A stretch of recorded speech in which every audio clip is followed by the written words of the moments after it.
Se presenta en un 30% de pacientes hospitalizados. Aumenta la mortalidad intrahospitalaria a 30 días, a 60 días, a 90 días. En el año aumenta los costos de atención de los pacientes, aumenta la mortalidad de pacientes con falla cardíaca, con cirrosis, con neumonía, con VIH y es el trastorno hidroelectrolítico más frecuente en pacientes.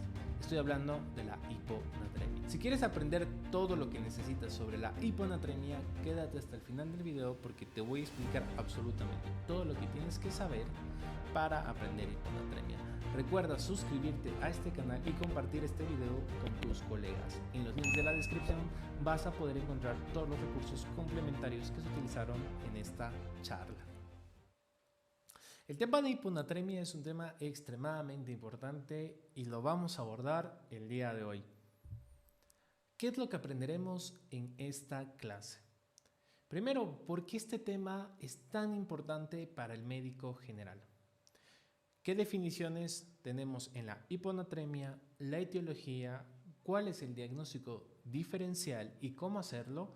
Y terminaremos con el tratamiento. Sin mucho más que decir, vamos allá.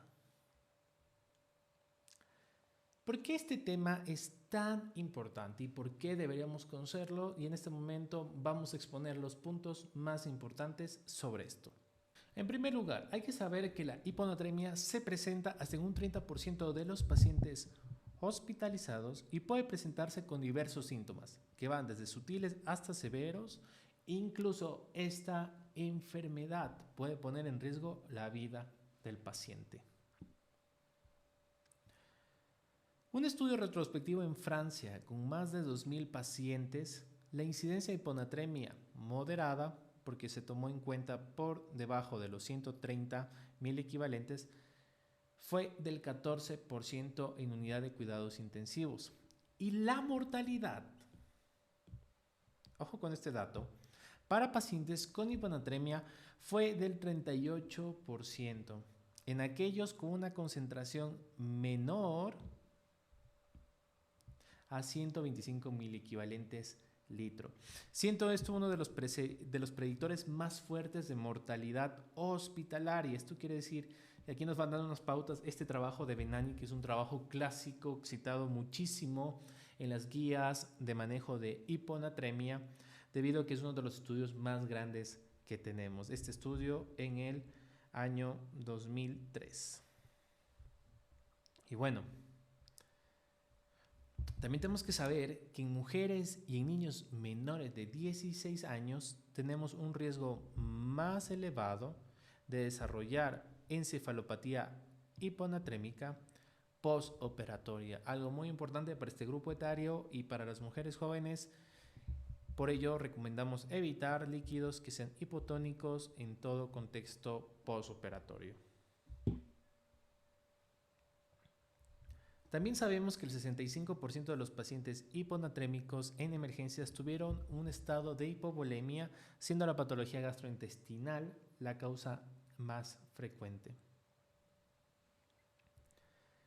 Tercian, en el año 1994, otro de los estudios clásicos más citados en todo lo que tiene que ver con hiponatremia, con más de 400 pacientes mayores de 65 años. Este fue un estudio prospectivo. La hiponatremia en el ingreso fue un predictor independiente de la mortalidad intrahospitalaria. Se vio que estos pacientes tienen una mortalidad del 16% versus un 8% en aquellos pacientes que no tenían hiponatremia. Como vemos, doble de mortalidad. Habíamos mencionado anteriormente que la mortalidad en UCI para estos pacientes con menos de 125 era del 38% y que era uno de los predictores de mortalidad hospitalaria más fuertes. ¿Qué pasa con los costos en salud? ¿Qué pasa con un paciente hiponatrémico que tiene que ser cuidado por un sistema hospitalario? Shea en el 2008 hace este estudio en hospitales norteamericanos. Sin embargo, hay que tomar en cuenta que, aunque no es extrapolable, podemos nosotros tener una idea de cuánto puede costar cuidar a un paciente con hiponatremia. Para los primeros 6 meses, este estudio demostró que cuidar a un paciente con hiponatremia le cuesta al Estado, en este caso el benefactor, $11,000 y casi al año llegamos a los $20,000. Quiere decir que a los 6 meses 11,000 y al año se duplica el costo por cuidar a un paciente con hiponatremia. Hay ciertas patologías que cobran mayor interés con el paciente que tiene hiponatremia. Aquellas patologías que pueden alterar la volemia del paciente, como es la insuficiencia cardíaca, de lo que hablaremos ahora, es muy importante tomar en cuenta qué pasa con este paciente hiponatrémico. La mayoría de los estudios más grandes y más importantes que se han hecho demuestran una frecuencia en torno al 20% en estos pacientes. Todos concuerdan que los pacientes con insuficiencia cardíaca que tienen hiponatremia tienen mayor mortalidad intrahospitalaria, tienen mayor mortalidad a los 30 días, a los 60 días, a los 90 días, al año y mayor tiempo de hospitalización. Incluso la mortalidad por todas las causas se ve aumentada. Aquí vemos algunos de los estudios y entre ellos de los más importantes, trabajo de Georgiade, tenemos 47,000 pacientes, es el más grande. Vemos que hay una frecuencia de hiponatremia en pacientes con falla cardíaca del 20% y tenemos una mortalidad intrahospitalaria aumentada. En el periodo de 60 a 90 días también mayor mortalidad, mayor tiempo de estadía hospitalaria y mayor mortalidad a los 60 días. Como vemos, la mayoría de estos estudios presentan una frecuencia entre aproximadamente el 20%, 22, 16, 27, 24 y el único que tiene más es este con 58%. Sí, que es el trabajo de Lee. Aquí podemos ver la cantidad de estudios que tenemos sobre falla cardíaca y qué pasa con los pacientes que tienen también hiponatremia. Otras patologías importantes como la neumonía, siempre hay que tomarla en cuenta. Vemos que la frecuencia va del 9 al casi 30% en estos pacientes. Aunque no tenemos estudios realmente grandes, podemos ver que la mortalidad intrahospitalaria, el tiempo de hospitalización, la mortalidad a 30 días, mayor tasa de ingresos a UCI se ven en estos estudios. Esto quiere decir que empeora el pronóstico. Tener un paciente con neumonía e hiponatremia empeora el pronóstico de los pacientes. ¿Qué pasa con nuestros pacientes con cirrosis? Otra de las patologías en las que nosotros vamos a hacer una alteración del sodio en gran cantidad de pacientes. Como vemos, en torno del 11 hasta casi 50% de estos pacientes en estos estudios mostró que los pacientes tenían también hiponatremia y lo mismo. Estos pacientes tienen mayor mortalidad, presentan mayor ascitis, mayor encefalopatía, mayor mortalidad intrahospitalaria, más complicaciones, más mortalidad 90 días. Quiere decir que si tu paciente tiene cirrosis e hiponatremia, todo esto aumenta. Pacientes con VIH. Bueno, aquí la mayoría de estos estudios que están aquí son estudios hechos en los años 90 y 93, ¿sí? En donde todavía no teníamos un tratamiento antirretroviral para el VIH y estos pacientes con la infección aguda de VIH podían complicarse de una manera bastante severa. Vemos que la hiponatremia se presenta hasta el 38-31% y aumenta los parámetros que hemos mencionado. Recordarles que estos estudios sí son un poco antiguos, pero las condiciones y las situaciones de los pacientes con VIH ha cambiado mucho en los últimos 30 años. Si aún te queda duda de por qué es importante que sepas hiponatremia, pues tienes que saber que la hiponatremia se asocia con mayor riesgo de muerte. Esto concluyen muchos de los estudios que hemos revisado hasta ahora y aquí he citado a Liamis y a Walt, estudios en 2013 y 2010. Muy importante saber manejar y entender la hiponatremia. Pero ahora sí, vamos con definiciones muy importantes que tienes que saber. ¿Y a qué le definimos como hiponatremia? Bueno, hay que saber que nosotros, los seres humanos, los organismos vivos, estamos llenos de células en las cuales hay líquido dentro y líquido fuera. El líquido extracelular que forma el medio interno y es el medio de interacción entre las células es agua y electrolitos, al igual que al interior de la célula tenemos agua y electrolitos. Siempre la cantidad de líquido que tenemos dentro de las células es mayor y el balance que nosotros tenemos siempre va a ser un balance hídrico y de electrolitos, es decir, un balance hidroelectrolítico. Vamos a tener una cantidad determinada de electrolitos fuera de la célula y una cantidad determinada dentro de la célula. Hemos hablado del sodio. Hiponatremia significa sodio bajo, disminución del sodio plasmático, y el sodio es realmente un electrolito extracelular. Esto quiere decir que está en el líquido extracelular, como podemos ver aquí. Los valores normales de sodio para una persona son de 135 a 145. Vamos a tomar siempre en cuenta nuestro valor extracelular, ¿sí? Vamos a recordar que es de 135 a 145 miliequivalentes litro. Entonces, para hablar de hiponatremia o un sodio bajo, tendremos que hablar de un sodio plasmático que esté por debajo de los 135 miliequivalentes. Algo muy importante que no deben olvidar. Ahora bien, hay un término que hay que tomarlo en cuenta y es la pseudohiponatremia, y es algo de lo que se habla muchísimo. Hay ciertas condiciones que pueden causar confusión sobre si son una hiponatremia verdadera o una pseudohiponatremia, pero ¿qué tenemos? ¿Qué nos dice la evidencia? Tener siempre claro que la pseudohiponatremia es un artefacto de laboratorio que puede ocasionarse por una alta concentración de proteínas o lípidos, en su defecto, situaciones en las que la osmolaridad sea normal o elevada. ¿Cómo es el estado hiperosmolar en la complicación aguda del paciente diabético? Pero en este caso, por ejemplo, se especifica en las guías europeas que el estado hiperosmolar no hay una alteración de proteínas o lípidos, sino que es de la glicemia. En la complicación aguda del paciente diabético no debería considerarse como pseudohiponatremia. Hay muchas bibliografías clásicas, un poco antiguas, que hablan de una pseudohiponatremia cuando tenemos un paciente con hiperglicemia. Las guías europeas más actuales de manejo de hiponatremia, que son las guías de la Sociedad Europea de Endocrinología del 2014, nos dicen que no, esto no es una pseudohiponatremia. Y ya veremos dónde encajan este tipo de pacientes, ¿sí?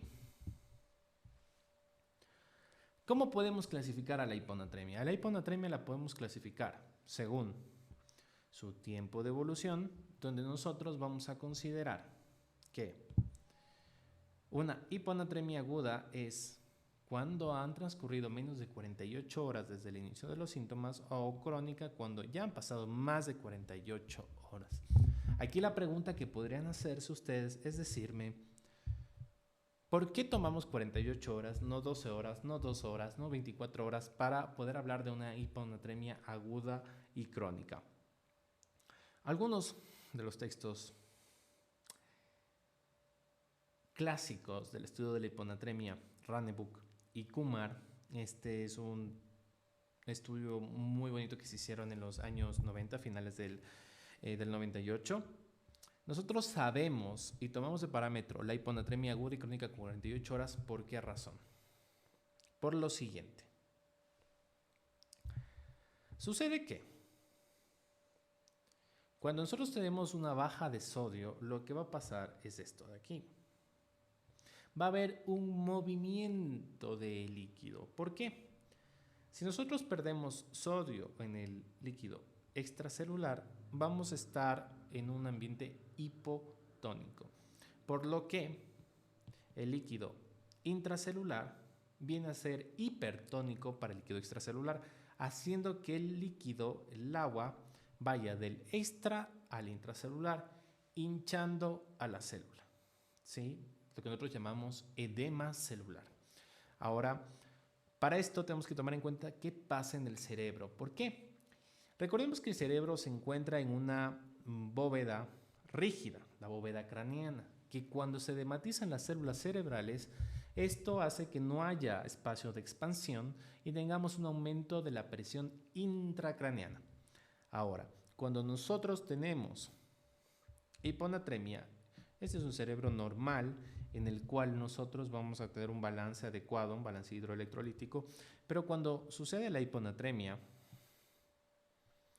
comienzan las células cerebrales a ganar agua, porque recuerden que el líquido intracelular va a ser hipertónico en comparación con el líquido extracelular y por principio de Gibbs-Donan, que es el principio de las soluciones ideales, el líquido, el agua, siempre que tenga una membrana semipermeable, va a moverse a donde hay mayor concentración. Entonces, el líquido va a entrar a las neuronas, a las células cerebrales, haciendo que aumente la presión intracraneana. Va a comenzar a adaptarse, ¿sí?, para poder solventar esto de manera rápida, haciendo que se pierda agua, perdiendo sodio, perdiendo potasio, perdiendo cloro. Eso es lo rápido. Sin embargo, la presión intracraneana sigue afectándolo y luego va a tener un periodo de adaptación lenta. Entonces, ¿qué sucede? Este proceso al que nosotros llegamos a un cerebro adaptado a un ambiente hipotónico, que está aquí, esto solo va a suceder, y está bien estudiado, a las 48 horas. Se demora entre 24 a 48 horas.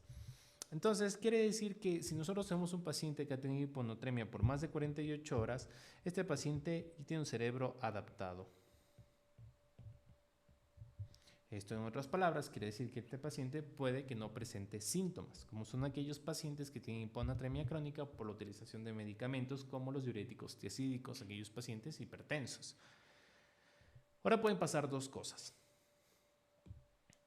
Que nosotros hagamos una corrección inapropiada, aumentando el riesgo de desmielinización osmótica, que es lo que nosotros conocemos como el síndrome de desmielinización pontina, y que nosotros podamos hacer una corrección adecuada llevando de nuevo al estado normal de nuestro cerebro. Estas son las dos opciones que podemos tener. Por eso el manejo es delicado. Aunque, como veremos más adelante, siempre se habla de que hay que cuidar muchísimo y ser muy cauteloso con la corrección de sodio. Es verdad. Sin embargo, la gran mayoría de estudios citados en las guías de práctica clínica nos dicen que el riesgo de que nuestro paciente tenga un coma, ¿sí?, por no haber un correcto compensación de la hiponatremia es mayor que el riesgo de tener una desmielinización osmótica. Eso lo veremos. Hay unas grandes series de casos los cuales se han analizado, y por ello parte de la conducta es que si tienes síntomas severos, como veremos más adelante, es que vayas directamente a la reposición de sodio. Uno de los artículos clásicos, muy importante. Ahora, también lo podemos clasificar por su severidad. Y aquí hay algo muy importante. La severidad se clasifica a través de un parámetro bioquímico netamente, de la analítica. Es decir, que intentamos saber cuánta cantidad de sodio tenemos. ¿Ok? Y algo muy importante que vamos a ver aquí es que la hiponatremia leve va de los 135 a los 130 mil equivalentes, la moderada de 125 a 129, y todo lo que está menor a 125 es severa o profunda, dependiendo si es una guía americana o una guía europea. Se refieren con el término severo o profunda como sinónimos. Y aquí viene algo. ¿Por qué 125? Hay mucha bibliografía, si ustedes revisan, mucha bibliografía clásica en la cual se tomaba la hiponatremia, aún algunos textos lo conservan, como la hiponatremia severa como menor a 120 mil equivalentes litro.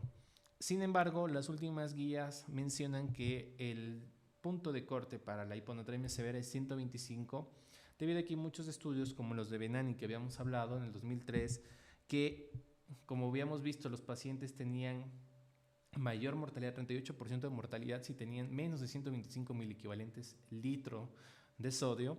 Y los trabajos de Winseller, 2016, nos dicen claramente que los pacientes que tienen menos de 125 mil equivalentes litro tienen mayor mortalidad al año, mayor recurrencia y mayor tasa de rehospitalización. Entonces, algo aquí muy importante que hay que tomar en cuenta es que la clasificación de la severidad por un parámetro bioquímico en los pacientes con hiponatremia debe ser tomado solo como un factor pronóstico para el paciente, más no es un determinante para actuar con el paciente. ¿Sí? La severidad, desde el punto de vista de analítica, nos habla de lo que podría pasar con este paciente en el próximo año, pero no nos dice cómo actuar y cuándo actuar. Esto es algo muy importante que no deben olvidar para nada. Ahora, Una de las cosas más importantes y que nos puede ayudar a orientar nuestro diagnóstico es la clasificación según la osmolaridad del paciente. Lo normal que si pierdes sodio es que tengas una osmolaridad disminuida, es decir, que tengas una hiponatremia hipotónica. Entonces, esto nosotros lo llamamos como una hiponatremia verdadera. Ahora, ¿qué pasa si tenemos hiponatremia pero no hay hipotonía? Esto quiere decir que es algo raro, porque si has perdido sodio, lo normal es que tu concentración de electrolitos baje y estés en un ambiente hipotónico. Aquí pueden pasar dos cosas. Que tengas una hiponatremia hipertónica. Esto quiere decir que lo que sucedió es que tienes más osmoles, ¿sí? Dentro del líquido extracelular, haciendo que haya un intercambio de agua de dentro de la célula afuera de la célula, haciendo que haya una dilución del sodio que había en el líquido extracelular.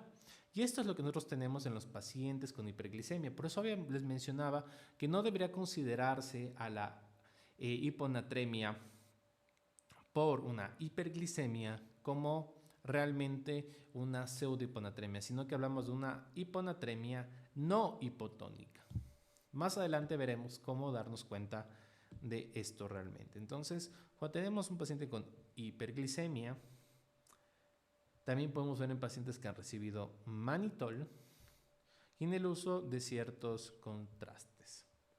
Ahora, por otro lado, tenemos la hiponatremia cuando tenemos una osmolaridad normal o pseudohiponatremia que puede ser causada por una hiperproteinemia, hipercolesterolemia o hipertrigliceridemia. Importante no olvidar esto. Recordemos que para hablar de una osmolaridad disminuida, es decir, una hiponatremia hipotónica, deberemos tener una osmolaridad menor a 275 miliosmoles kilogramo, considerando nosotros que la osmolaridad normal para una persona es de 275 a 295 miliosmoles o 1000 equivalentes por kilogramo. ¿Sí? Aquí recordemos qué es lo que sucede cuando tenemos una solución isotónica, qué pasa cuando hay una solución hipotónica. Si esto es hipotónico, el líquido va a ir hacia adentro, y si es hipertónica, pues principio de Gibbs-Donan, soluciones ideales, el líquido dentro de la célula va a salir para intentar disminuir la concentración de osmoles que tenemos aquí adentro. ¿Sí? Solo para que recuerden cómo calcular la osmolaridad plasmática, pues la osmolaridad plasmática se calcula con la fórmula 2 sodios medidos en 1000 equivalentes litro, más glucosa en miligramos decilitros sobre 18 y más nitrógeno ureico dividido para 2.8. Este último se le puede prescindir en una fórmula, no es indispensable para realmente hacer un cálculo adecuado de la osmolaridad plasmática. ¿Sí? Ahora, ¿qué pasa con el diagnóstico diferencial? Lo primero que haremos cuando determinemos que el paciente tiene hiponatremia, que bueno, en la valoración inicial del paciente hemos hecho la clínica, tenemos síntomas neurológicos, estamos sorteando diferentes etiologías y lo que le pasa a nuestro paciente, y pues tenemos evidencia de un sodio bajo, es excluir realmente causas de hiponatremia no hipotónica, ¿sí? Y excluir primero la hiperglicemia. O sea, si tenemos un paciente diabético, lo más probable es que hayamos tenido una complicación aguda de la diabetes y el paciente esté hiperglicémico. ¿Sí? Recordemos lo que habíamos mencionado, las causas de hiponatremia no hipotónica, la glucosa, el mannitol, la glicina. Esto es importante en pacientes que han sido sometidos a una resección de próstata transuretral. ¿Sí? Maltosa, urea, alcoholes, importante. Y son los que nos debemos olvidar, las causas de los artefactos de laboratorio, como son los triglicéridos, colesterol y la proteína, las hiperproteinemias. ¿Ok? Entonces, recordar siempre que si tenemos un paciente con hiperglicemia, hacemos la glucosa y tiene una glucosa de 500, ¿sí? Pero nuestro paciente realmente tenía un sodio de 100 digamos que tiene un paciente con un sodio realmente de 120, por ejemplo, en la analítica, este cuadro es súper importante, ya vamos a ver por qué. Pero digamos que nosotros tuviésemos un paciente que en la analítica tiene 120, ¿sí?, de sodio, entonces de una hiponatremia severa, pero tiene una glicemia de 500. El valor real de sodio que tiene ese paciente es de 130. Estamos hablando que realmente nosotros estamos frente a una hiponatremia realmente, una hiponatremia leve, a lo mucho moderado. Estamos en una hiponatremia leve. Pero recordemos que la severidad en analítica no determina nuestra conducta. Sin embargo, al momento de hacer una corrección, sí es muy importante, ¿sí? Porque si nosotros seguimos creyendo que nos toca llevarle de 120 a 135, no es lo mismo que intentar llevarle de 130 a 135, ¿sí? Que en la mayoría de casos el paciente, cuando nosotros mejoremos las concentraciones de sodio, este paciente eventualmente mejorará. Ahora bien, esto lo pueden hacer de manera sencilla en aplicaciones como Medcal, ver el sodio corregido para la concentración de glucosa del paciente. Se recomienda siempre corregirlo para estar muy claros de que tenemos el valor real de sodio, pero como lo pueden ustedes corregir, si quieren recordar la fórmula, es que el sodio corregido es igual al sodio que tenemos medido más 2.4 multiplicado por la glucosa que tiene el paciente menos 100 dividido para 100. ¿Sí? Y eso nos va a dar nuestro sodio corregido. Pero bueno, ahora muy bien. Habíamos mencionado que para hablar de una hiponatremia hipotónica, nosotros tenemos que tener el cálculo de la concentración, el cálculo de la osmolaridad plasmática, que revisamos rápidamente la fórmula. Las guías, sin embargo, te dicen lo siguiente: si tú has descartado ya que no hay causas de hiponatremia no hipotónica, has descartado la hiperglicemia, ni siquiera deberías hacer la fórmula. Automáticamente tú puedes considerar que este paciente tiene un cuadro de hiponatremia hipotónica. Pero ya sabes, sacar la fórmula te demoras un minuto y puedes tener la certeza del valor real de la osmolaridad plasmática de este paciente. Entonces, uno de los criterios más importantes es poder saber si realmente esta es una hiponatremia hipotónica. Ahora sí, ¿qué determina cómo vamos a actuar? El primer punto de actuación viene aquí. ¿Tenemos síntomas agudos o severos? Si la respuesta es sí, nos vamos directamente con el tratamiento. Pero, ¿cuáles son estos síntomas severos? Bueno, recordemos que todo está relacionado con el aumento de la presión intracraneana en el paciente, en el cual tenemos un ambiente hipotónico y hay edema cerebral, ¿sí?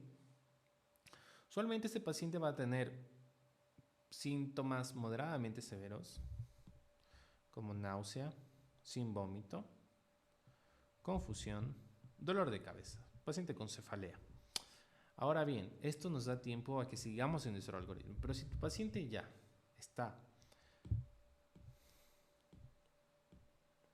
vomitando, tiene distrés cardiorrespiratorio, tiene una somnolencia muy profunda, una somnolencia anormal, llega a convulsionar o tiene una calificación de escala de Glasgow menor a 8, menor o igual a 8, estamos hablando de síntomas severos y esto significa actuar. Para estos pacientes, si no actuamos, el riesgo de tener coma y permanecer en ese estado es muy alto. Ahí va a haber un daño cerebral permanente. Sí, por eso debemos actuar y de eso hablaremos después. Entonces, como ven, el primer punto para actuación es considerar nuestros síntomas.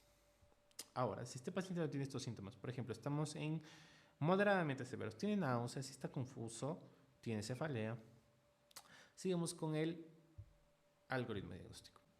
Ahora bien, vamos con el siguiente paso. Lo que mediremos es la osmolaridad urinaria. Me van a decir, bueno, ¿por qué la osmolaridad urinaria? Hemos visto durante mucho tiempo que lo que hay que ver es el estado hídrico del paciente y tratar de ver cómo está el estado de volemia para tratar de calcular cuánta agua libre hay y cuánto vamos a compensar. Pues realmente esto no. En el 87,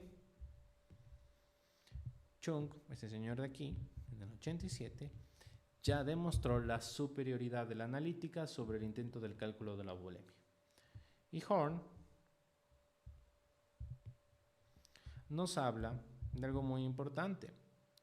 Nosotros no tenemos estudios en los que se demuestre la osmolaridad urinaria como un parámetro de diagnóstico. Sin embargo, Horn nos habla y dice algo muy importante. Miren, la osmolaridad urinaria nos dice exactamente, es un reflejo de lo que está pasando con la vasopresina. Y al saber qué está pasando con la vasopresina, nosotros podemos saber realmente cuál es la relación con la volemia de este paciente. Si es que este paciente tiene un buen estado hídrico o un mal estado hídrico y cómo está reaccionando la vasopresina. ¿Por qué? ¿Qué significa? Que si nosotros tenemos una osmolaridad urinaria de menos de 100 miliosmoles, significa que esta orina está diluida. Y para que esta orina esté diluida significa que la actividad de la vasopresina está inhibida y por eso estamos sacando agua independiente de la concentración de sodio. Recordemos que la vasopresina tiene un mecanismo de acción de mantener el tono vascular y el estado hídrico por un mecanismo independiente del sodio. No hace intercambio de sodio para mantener la concentración de agua. ¿Sí? Entonces, si está diluida significa que prácticamente la actividad de la vasopresina está neutralizada. Y para eso tenemos que considerar cómo se neutraliza a un paciente que tiene bajo el sodio. ¿Sí? Tenemos bajo el sodio, el paciente tiene una hiponatremia verdadera, es hipotónica. ¿Cómo logro yo tener un sodio tan bajo? Y además de eso, tenemos una vasopresina que está prácticamente inhibida. Polidipsia primaria. Si el paciente está tomando demasiada agua sin causa aparente, lo más probable es que tengamos hiponatremia y la actividad de la vasopresina esté disminuida. Un paciente que no ingiere solutos, también vamos a tener exactamente el mismo efecto. Y la apotomanía de la cerveza, también. Entonces, tenemos estas dos condiciones, nosotros prácticamente ya podemos descartar la gran mayoría de otras patologías. ¿Sí? Y con esto llegaríamos a nuestro diferencial y tratar esto es sencillo. Prácticamente aquí no tenemos ni siquiera que corregir el sodio. Pero ¿qué pasa si la osmolaridad urinaria sí es mayor a 100? Entonces tenemos que tomar el otro parámetro, la concentración de sodio urinaria.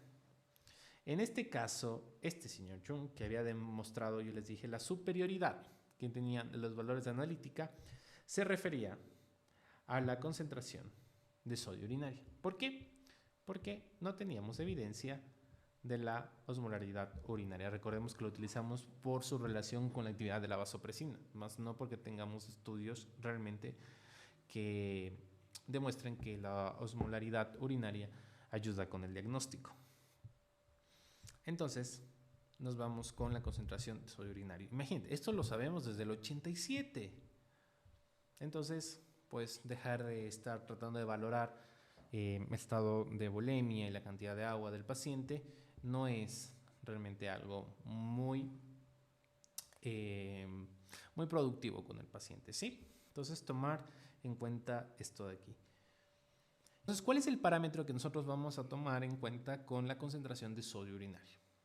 Vas a encontrar mucha bibliografía que te va a decir más de 30, menos de 20, dejándote la brecha entre 20 y 30. Vas a encontrar bibliografía y libros de referencia, por ejemplo, el Harrison, hasta, si bien recuerdas, hasta su edición 20, te lo dice, más de 20, menos de 20. Y tienes muchos artículos que toman esto, pero las guías y basándose en los estudios que habíamos hablado, que tenemos a nuestros queridos colegas que hicieron todos estos estudios, especialmente Musch es este señor que está aquí. En su estudio de 1995, él dice que cuando ya estamos tratando de hacer el diagnóstico diferencial de hiponatremia y nosotros combinamos a todos los parámetros la fracción excretada de sodio, ¿sí?, nosotros tenemos una mejor capacidad de predecir y de lograr un diagnóstico diferencial. Y esos estudios son con 30. ¿Sí? Entonces, estas guías toman los 30 milimoles. Ahora, ¿qué puede pasar? Si tienes un paciente con hiponatremia hipotónica verdadera, tiene bajo el sodio, ¿sí?, no está inhibida la vasopresina, así que la vasopresina está teniendo su actividad, está tratando de tener mantener el tono del paciente. Y tenemos que la fracción de sodio es baja, significa que no está secretando sodio, significa que tiene también un mecanismo de ahorro de sodio. Recuerden que el mecanismo que funciona a través de ahorro de sodio son los mecanismos de vasoreceptores del sistema renina-angiotensina-aldosterona. Entonces, por esta razón, lo que nos está diciendo es que hay un bajo volumen arterial efectivo. Y esto puede pasar en dos condiciones. Número 1, que el líquido extracelular esté expandido, ¿sí?, o que el líquido extracelular esté reducido. ¿Cómo sabemos esto? Pues un paciente con falla cardíaca se dematiza. Un paciente con cirrosis, ascitis, se dematiza. Un paciente con síndrome nefrótico se hincha, hace edemas. Entonces tenemos una expansión del líquido extracelular. Sí, se expande el líquido extracelular, sin embargo no hay un volumen efectivo. ¿Qué pasa si nosotros tenemos un volumen extracelular reducido? Un paciente con diarrea y vómito pierde líquido y electrolitos, pero no hace edemas, no en tercer espacio. Entonces el líquido extracelular está reducido y el volumen efectivo está disminuido. Tercer espacio, ¿se está quedando en algún lugar el líquido o la sangre? Y paciente con diuréticos. ¿Ok? Entonces ya tenemos idea de lo que le puede pasar. Entonces este parámetro muy importante, recuerden a Musch en el 95. Ahora, si tenemos un paciente que tiene todo esto, pero tiene un aumento de la fracción de sodio excretada en la orina, entonces nos hace pensar que hay algo que lo está llevando a que haya más sodio. ¿Y cómo puedes tener todas estas condiciones sin tener realmente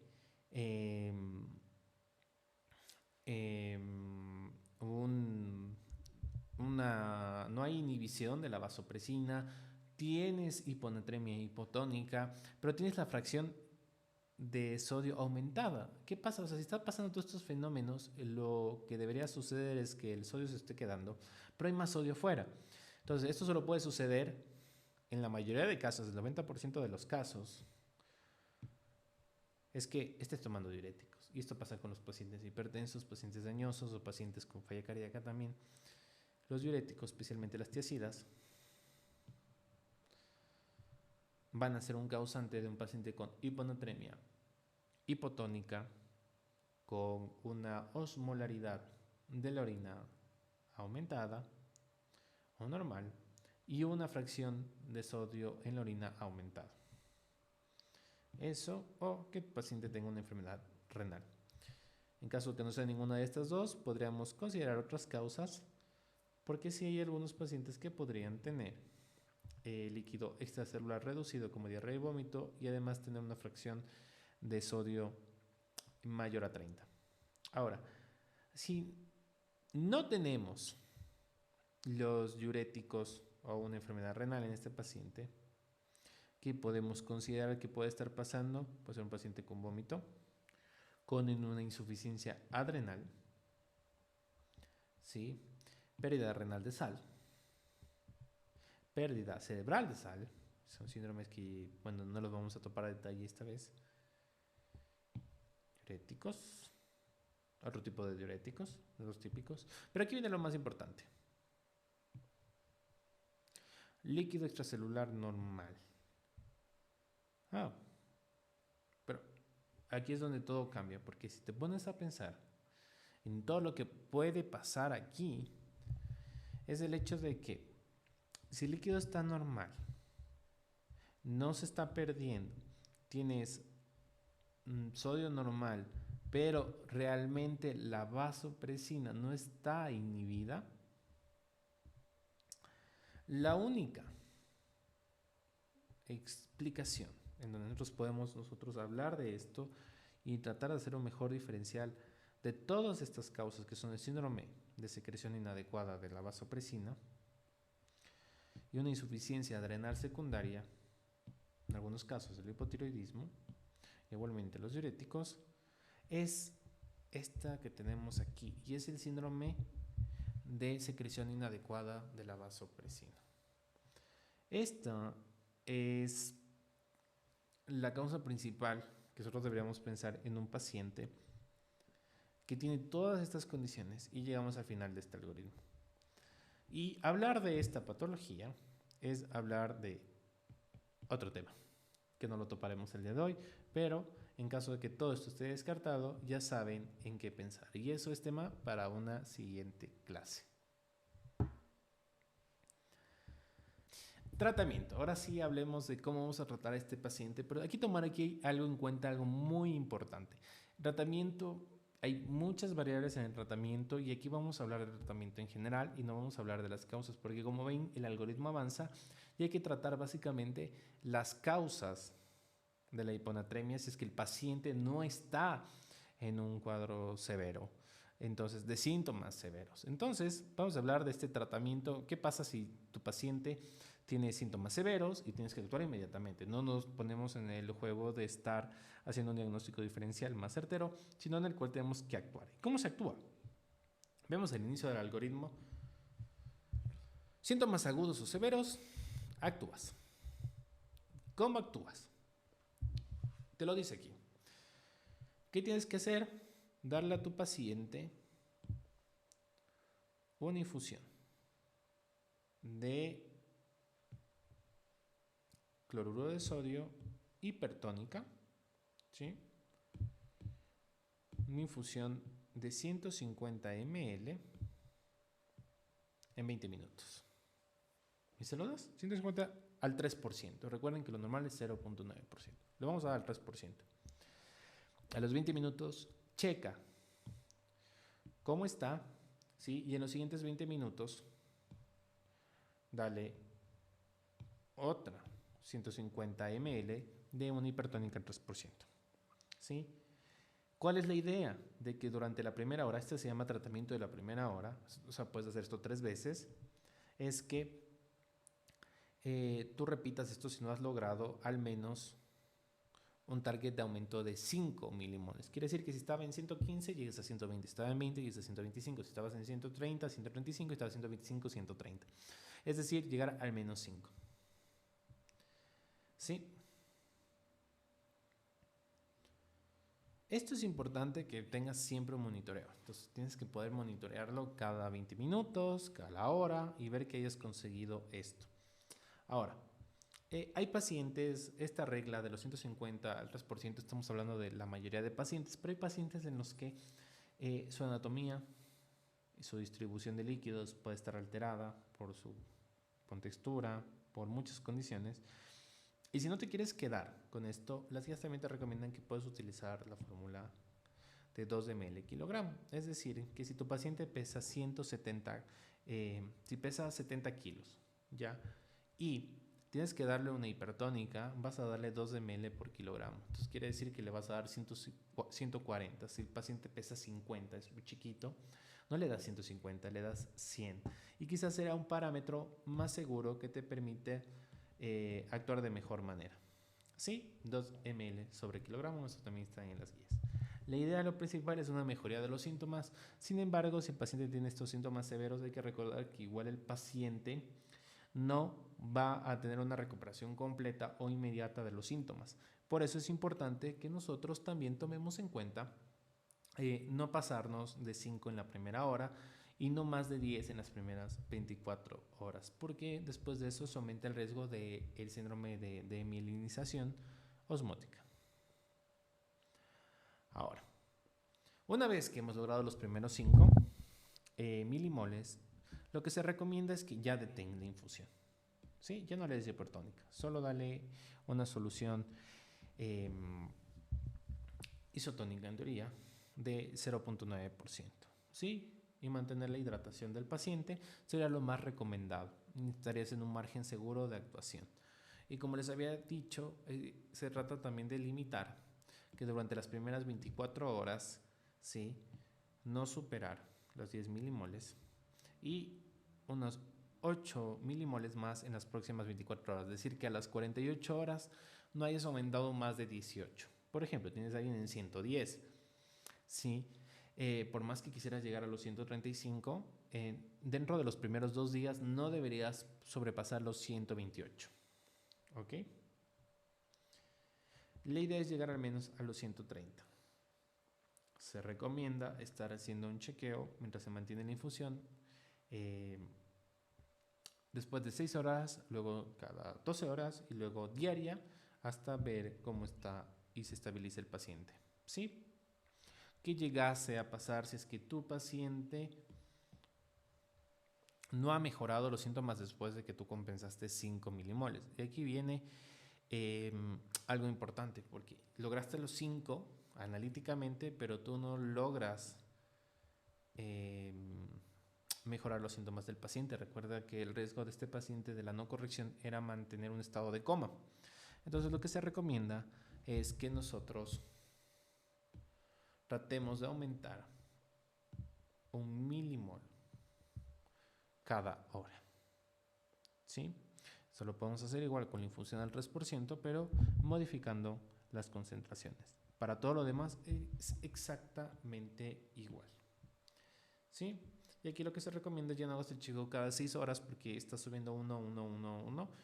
Entonces, si es que tú subiste 5 y de aquí te vas a subir 1 cada hora, para evitar que te pases de los 10, te dicen pide un control a las 4 horas. Bueno, ¿sí? Creo que hemos revisado lo más importante sobre hiponatremia. Espero que esta clase te haya gustado. Si es así, compártela con tus amigos, déjame tus dudas en los comentarios y revisa la descripción de este video porque en mi aplicación móvil y en mi comunidad vas a poder acceder a todos los recursos que vimos en esta charla de manera gratuita. Así que nos vemos en la siguiente clase.